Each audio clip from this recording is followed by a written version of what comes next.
Good morning, happy Sabbath once again. As Mark mentioned, he talked about how he felt it was providential. He was reading through Malachi, and that's the text that he used for the offering appeal, and that's what we're going to be talking about this morning. Well, Godfrey, I didn't tell him what to prepare for to make the mission appeal, but he talked about how heaven gave its very best to us and how we should also correspond and give our best today.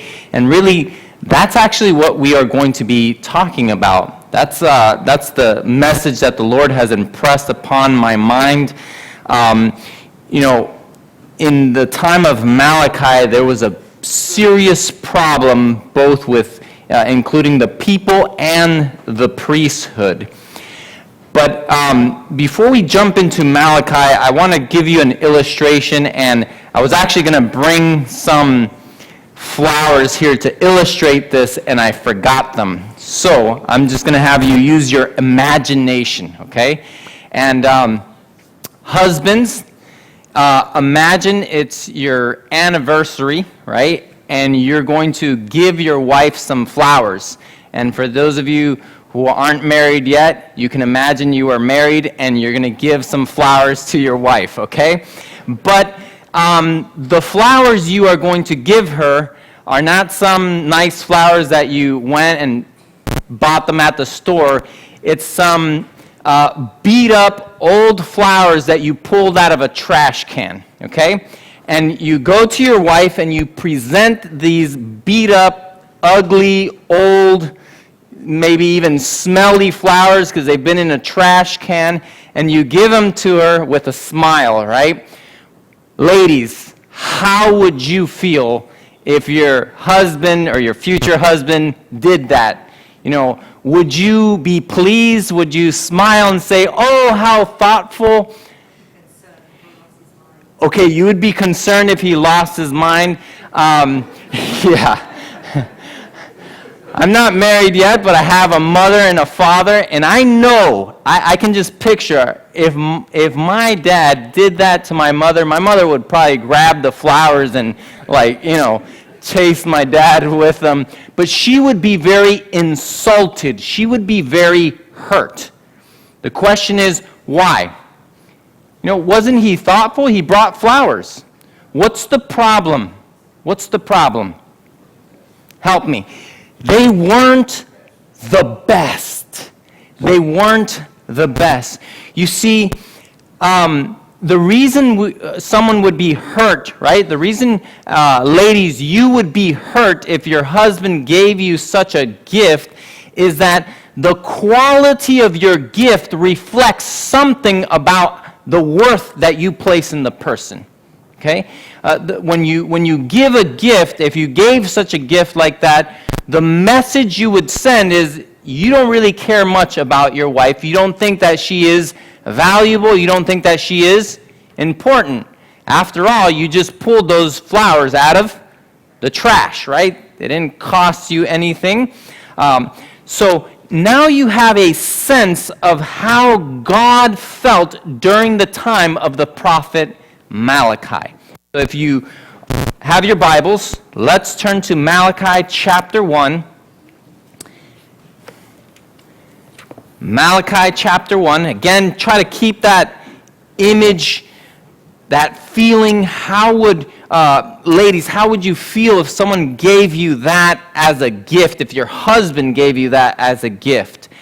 Malachi chapter 1, beginning in verse 6, and we're going to read all the way down to verse 14 and try to link what's going on here.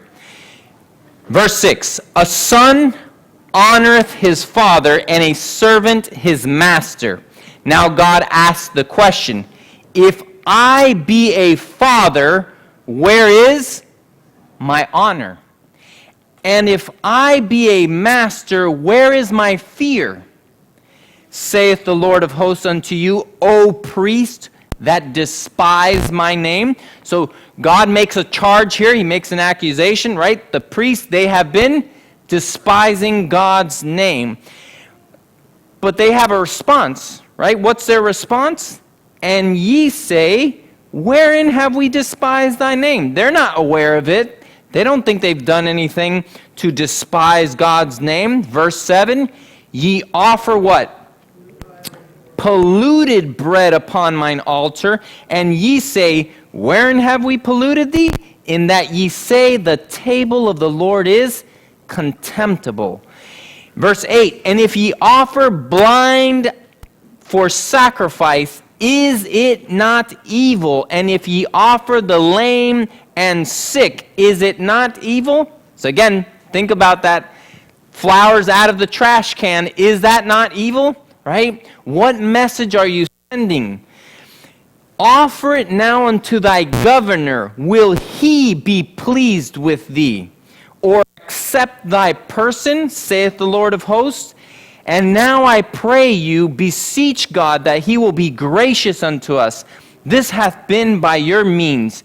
Will he regard your persons, saith the Lord of hosts? Who is there even among you that would shut the doors for naught? Neither do ye kindle fire on mine altar for naught. I have no pleasure in you, saith the Lord of hosts. Neither will I accept an offering at your hand. For from the rising of the sun, even unto the going down of the same, my name shall be great among the Gentiles. And in every place incense shall be offered unto my name, and a pure offering, for my name shall be great among the heathen, saith the Lord of hosts. But ye have profaned it, in that ye say, the table of the Lord is polluted, and the fruit thereof, even his meat is contemptible.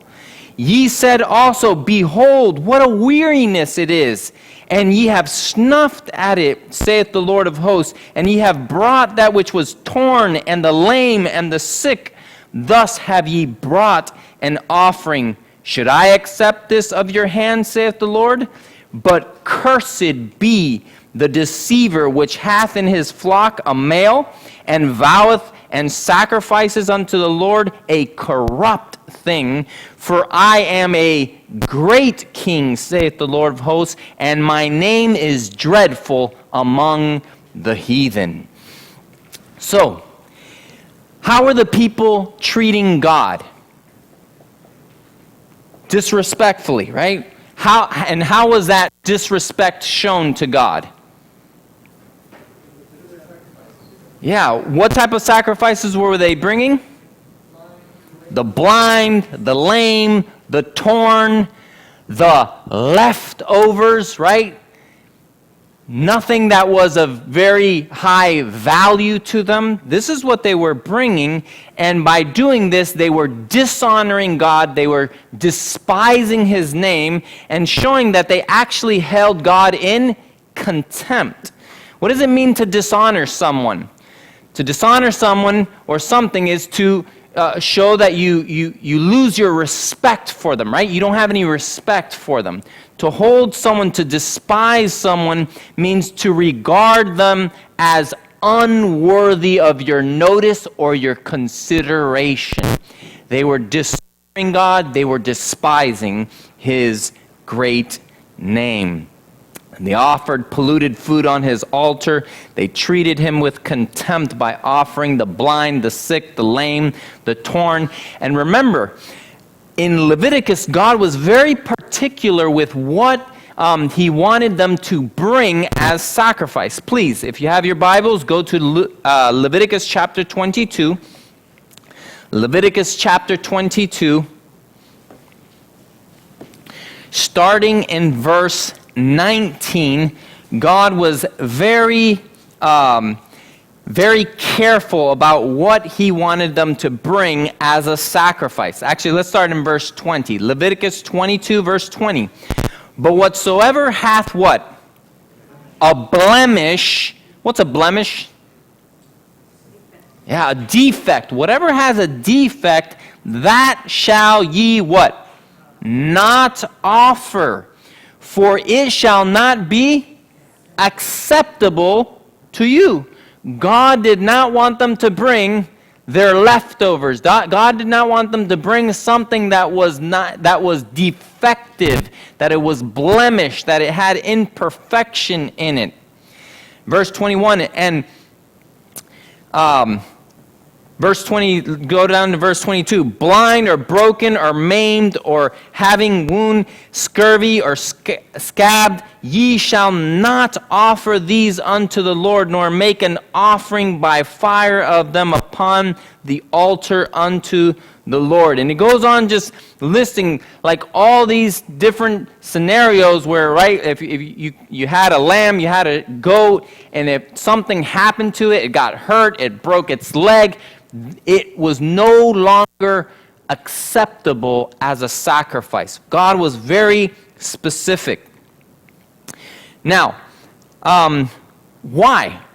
Why was God asking them for a perfect sacrifice? Why was it, what did the sacrifices symbolize? It symbolized Jesus Christ himself. And Jesus was going to come as a perfect sacrifice. Go to 1 Peter chapter 1. 1 Peter chapter 1, verses 18 and 19. 1 Peter chapter 1, verses 18 and 19. The apostle reminds us, for as much as ye know that ye were not redeemed with corruptible things as silver and gold from your vain conversations received by tradition from your fathers, but with the precious blood of Christ as a lamb without blemish and without spot. Jesus offered his life as a perfect sacrifice. As Brother Godfrey was saying, he gave his best, his very best. Heaven gave its very best to you. The least you could do is respond in the same kind. Give your very best to God.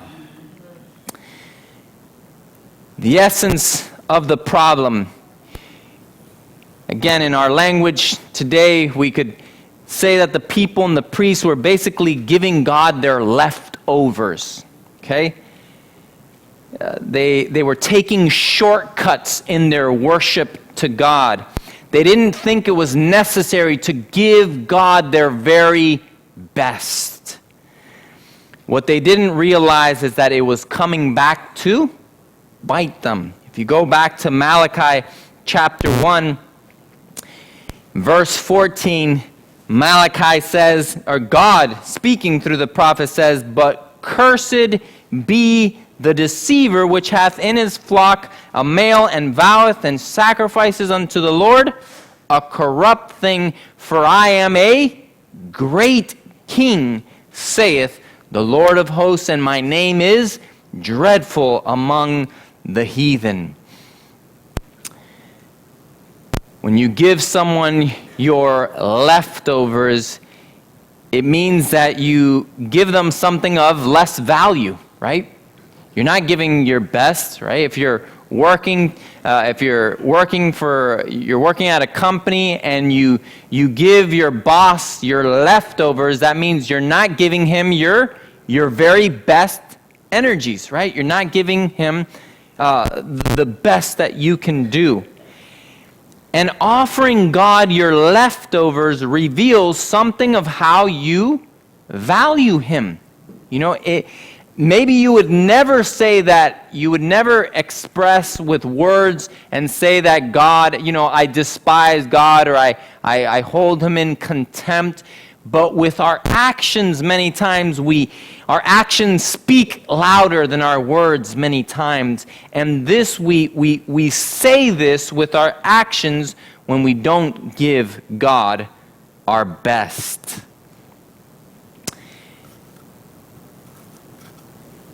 God, through the prophet Malachi, the people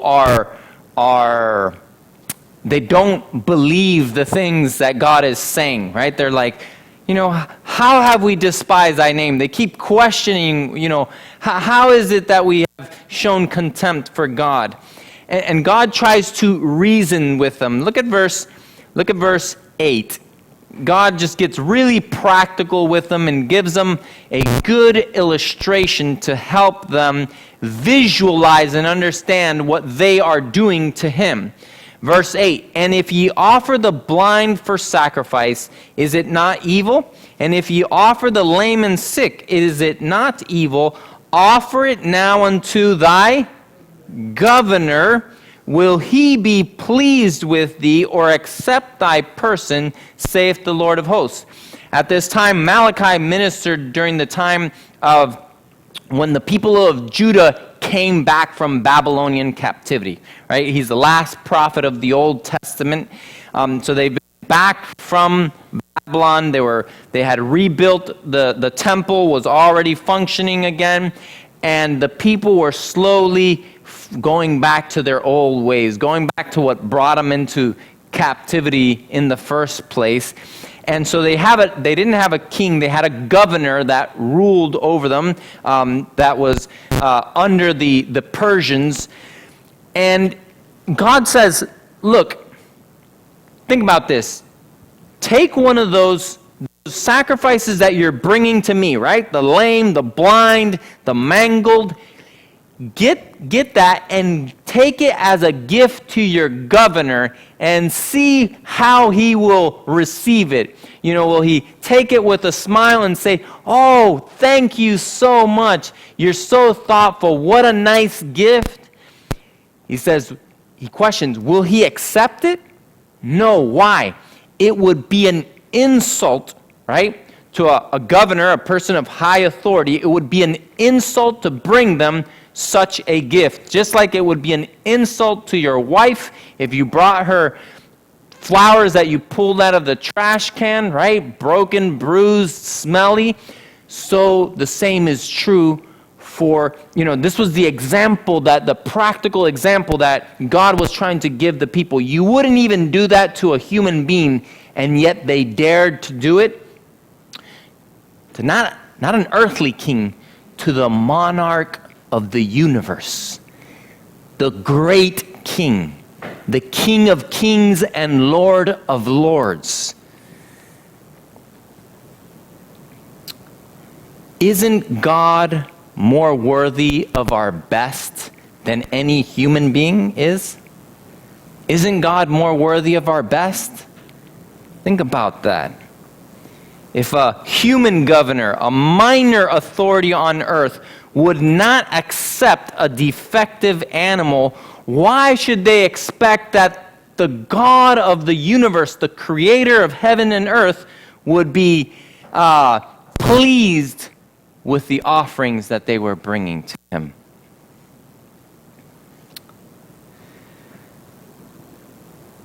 Let's apply this to our life.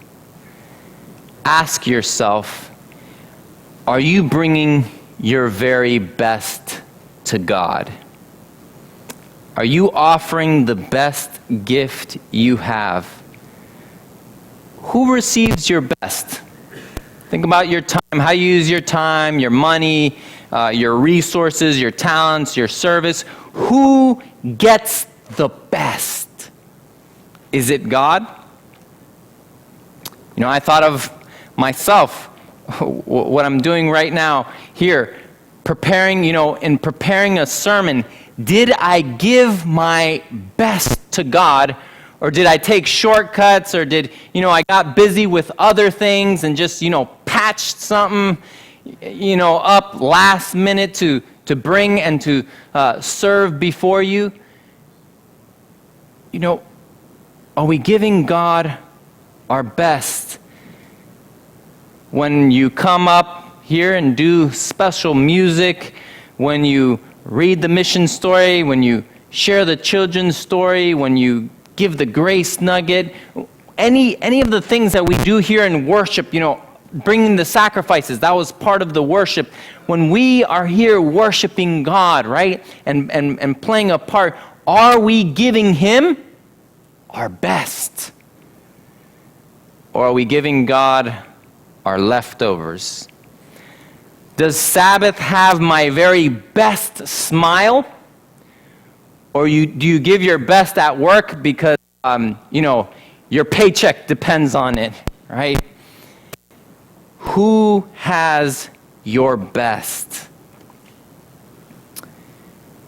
And sometimes, someone here might erroneously think, well, sometimes we have like an all or nothing mentality. Well, if I can't give God my best, then I might as well not give anything at all. And guess what? There were people during the time of Malachi who had this opinion, and it's the passage that Brother Mark read for the offering appeal. In chapter 3, God confronts the people in verses 8, 9, and 10. He says, will a man rob God? You see, some people were bringing sacrifices, but it wasn't their best. They were bringing the lame, the mangled, the torn, the sick.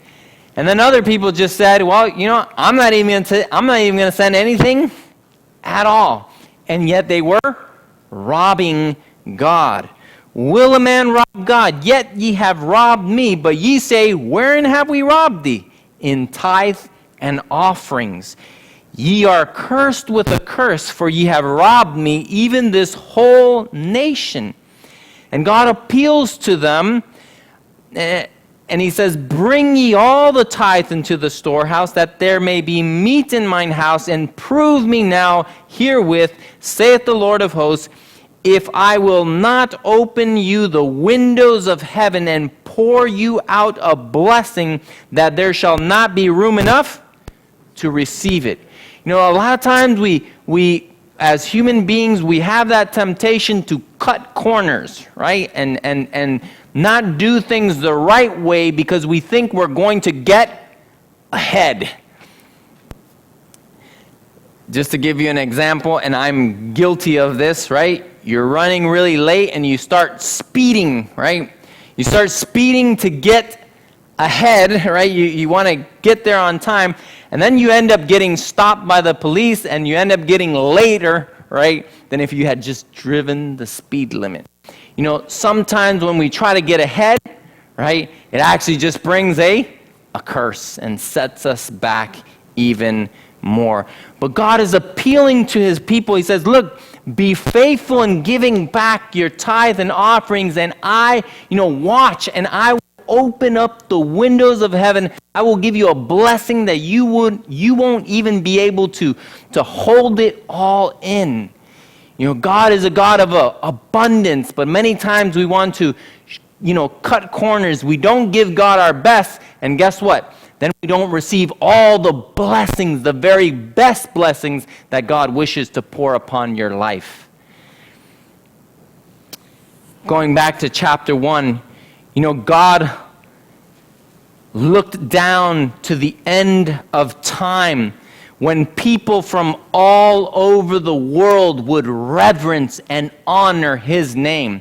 While the people there in the day of Malachi were despising God, dishonoring him by the sacrifices that they were bringing, God tells the people in verse 11, from the rising of the sun, even unto the going down of the same, right? The whole trajectory of the sun, the whole world.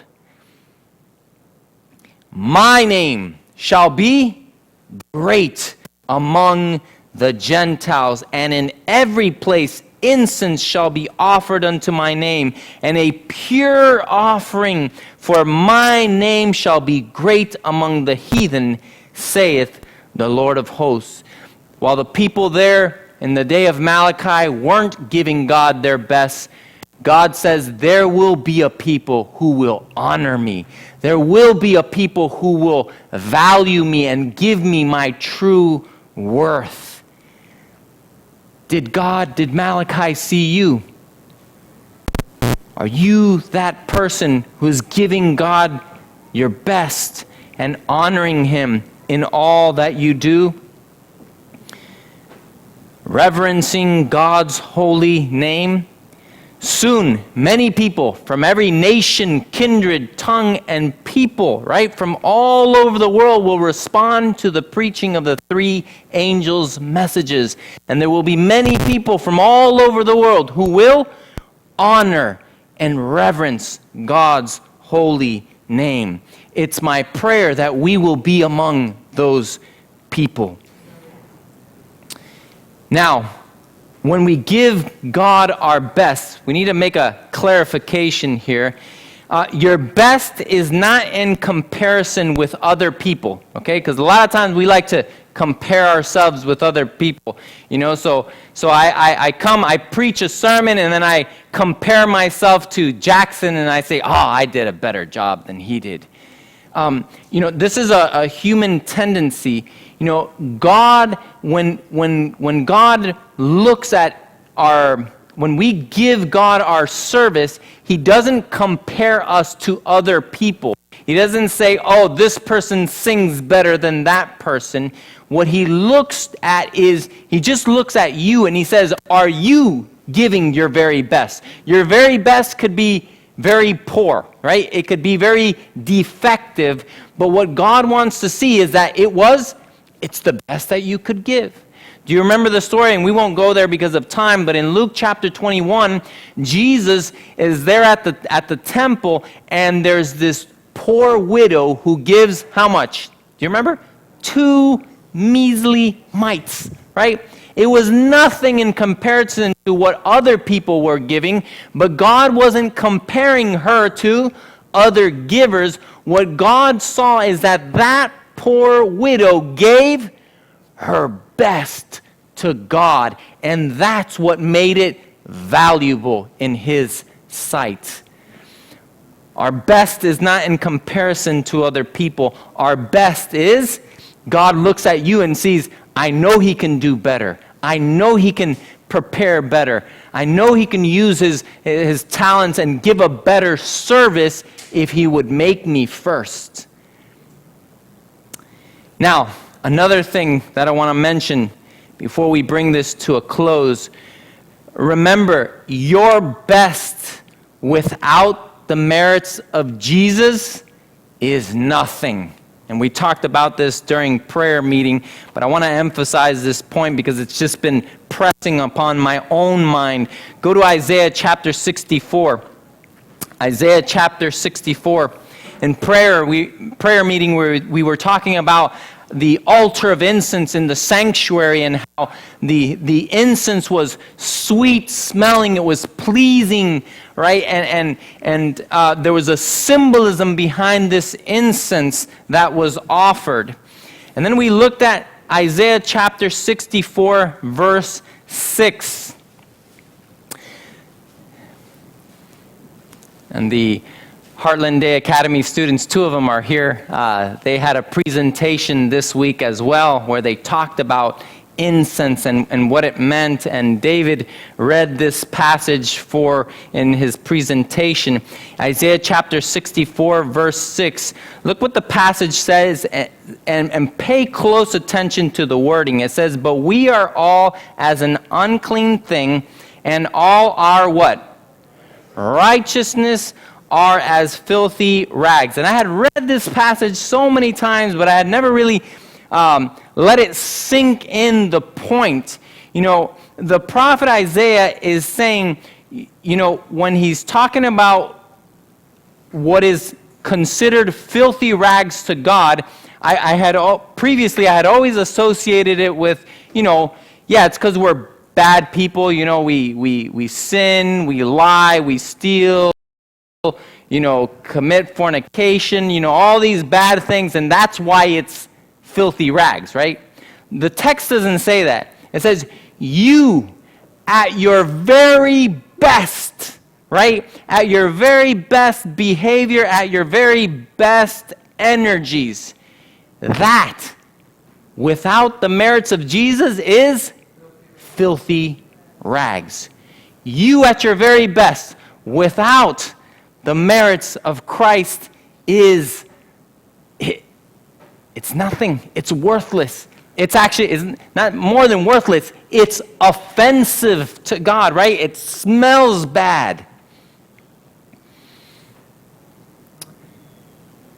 And that's why in the sanctuary, the symbolism of the incense going up, right, and perfuming all the area of the sanctuary was a constant reminder to the people that it was only, the sacrifice, right, which represented Jesus, that was the only thing, right, the incense which pointed to his perfect life.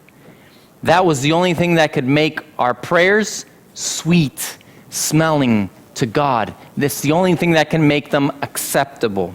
Let me read to you this quotation from the book Selected Messages, Volume 1, page 344. The religious services, the prayers, the praise, the penitent confession of sin ascend from true believers. Listen to this. True believers as incense to the heavenly sanctuary, but passing through the corrupt channel of humanity, they are so defiled that unless purified by the blood, they can never be of value to God. Do you listen to that? Even our worship to him, our prayers, our singing, what we're doing right now here, our preaching, it's defiled. Okay, God cannot accept that by itself. It needs to be purified with the merits of the righteousness of Christ. Continuing to read, they ascend not in spotless purity, and unless the intercessor who is at the right hand presents and purifies all by his righteousness, it is not acceptable to God. All incense from earthly tabernacles must be moist with the cleansing drops of the blood of Christ. He holds before the Father the censer of his own merits, in which there is no taint of earthly corruption. That's why the sacrifices needed to be perfect, their very best. He gathers into the censer the prayers, the praise, the confession of his people, and with these he puts his own spotless righteousness. Then, perfumed with the merits of Christ's propitiation, the incense comes up before God, holy and entirely acceptable. We need to rely on the merits and the righteousness of Christ. So we rely on the merits and the righteousness of Christ, but then our part is to do what? Give God our best, our very best. And listen, what happens when we do this? Same book, Selected Messages, Volume 1, page 382. When it is in the heart to obey God, when efforts are put forth to this end, Jesus accepts this disposition and effort as man's best service, and he makes up for the deficiency with his own divine merit. See, again, even our best is imperfect, but when it's your best and you rely on the merits of Jesus, his merits make up the deficiency. The book Faith and Works 102, Christ looks at the Spirit, and when he sees us carrying our burden with faith, his perfect holiness atones for our shortcomings. When we do our best, he becomes our righteousness. But again, it's when we do our best, our very best. My appeal: take some time today to think and reflect. Am I giving God my best in my worship, in my service, when I go to reach the community, when I go to do soul winning, when I, at home, right, in my own personal devotional life? Does God have my very best, or do I give God my leftover time, right? I only have 2 minutes today. send up one of those quick prayers and go on your day. Are you giving God your best? Write down.